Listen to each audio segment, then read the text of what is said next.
Scary, true stories from night shifts that will haunt you. Part 1. The Midnight Stalker at the 24-hour supermarket.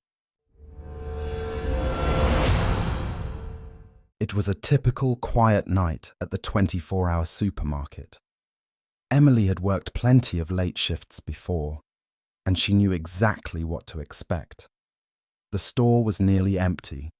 Only a handful of customers wandered through the aisles, and she mostly spent her time stocking shelves, keeping busy until the end of her shift. The bright overhead lights buzzed softly, and the occasional hum of the fridge in the back was the only thing breaking the stillness. The night was far from exceptional, or so Emily thought. She was in the cereal aisle, neatly stacking boxes, when she heard a loud crash from the other side of the aisle. A deep thud, followed by the unmistakable sound of something hitting the floor. It wasn't a shelf this time. It was too heavy, too sudden. Emily's heart skipped a beat. She wasn't alone. She glanced toward the direction of the noise, but saw nothing. No one. No movement. The store had been quiet for so long that the absence of sound now felt almost louder than the crash itself. Her eyes darted back to the entrance, expecting to see the automatic doors slide open with the usual hissing sound of the mechanism. But nothing. There was no sign of anyone coming in. No customers. No delivery people. Just the soft shuffle of her own footsteps as she walked toward the end of the aisle, toward the disturbance. As she neared the aisle's edge, her breath caught in her throat. There, at the very end of the aisle, stood a man. His figure was still and rigid, his gaze fixed on her with an unsettling intensity. Emily paused, not sure if he had been there all along, or if he had somehow appeared without her noticing. The man was tall, taller than most, with a posture that made him look unnaturally stiff, as though he wasn't sure whether to stand still or make a move. His face, though, was what unsettled her most. It wasn't that he was ugly. It was something else entirely. His features were off, just enough to make him look like something from a dream, or worse, a nightmare. His upper lip seemed to jut out unnaturally, and his eyes, though they were open, had no life in them. The cold stare sent a chill down Emily's spine, making her stomach flip. "Can I help you with something, sir?" she asked, trying to sound calm despite the pounding in her chest. Her voice, though polite, trembled slightly. She shifted uncomfortably, unsure whether to move closer or retreat. The man blinked slowly, almost as though processing her question, and for a moment, Emily thought he might not respond at all. Finally, he spoke, his voice soft, almost too quiet for her to hear. "I just need to find the eggs," he said, his words slow and deliberate, as though he had to think about each one before speaking it. Emily felt a flicker of relief. She could handle this. It was just a customer. Still, something about the way he said it felt off.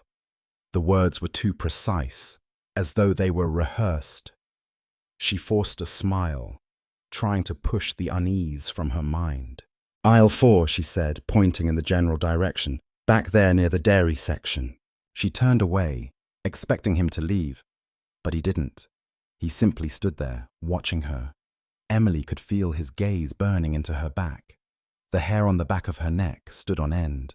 Trying to shake the unease, she returned to stocking the shelves, but her focus kept drifting back to him. Was he still standing there? Was he just staring? She couldn't tell. The store seemed so large, and yet everything felt too quiet. The silence in the air was suffocating. Just as she placed the last box on the shelf, she turned to grab the cart, and that's when it happened. The man was standing at the edge of her aisle again, but this time closer. Far too close for comfort.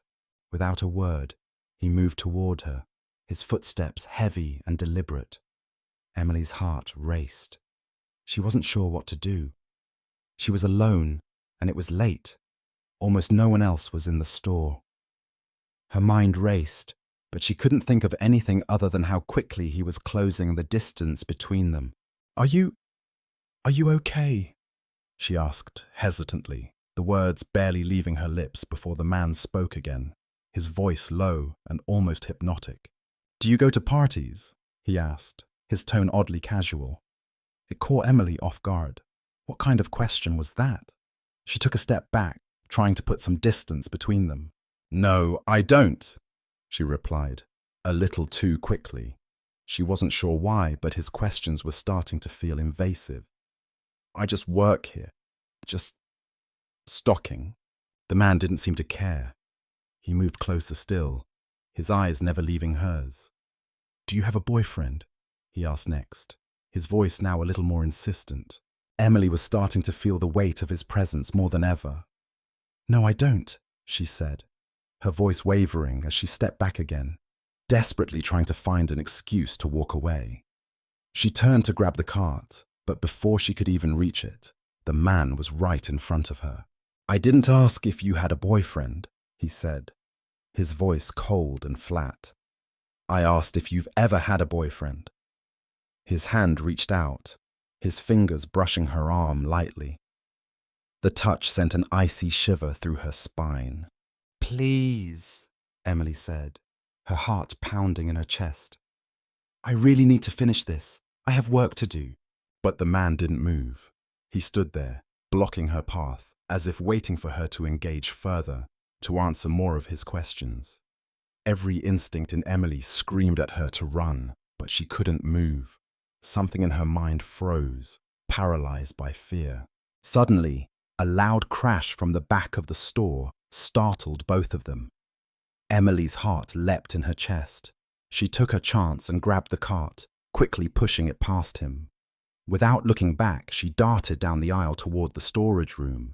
The man didn't follow immediately, but she could feel his eyes on her every step of the way. Inside the storage room, Emily slammed the door shut and leaned against it, gasping for air. The cold metal of the door felt like a flimsy barrier between her and the man outside. She wasn't supposed to stay in the back for long, she knew that. It was against store policy, but right now, nothing felt more important than staying out of his reach. She waited.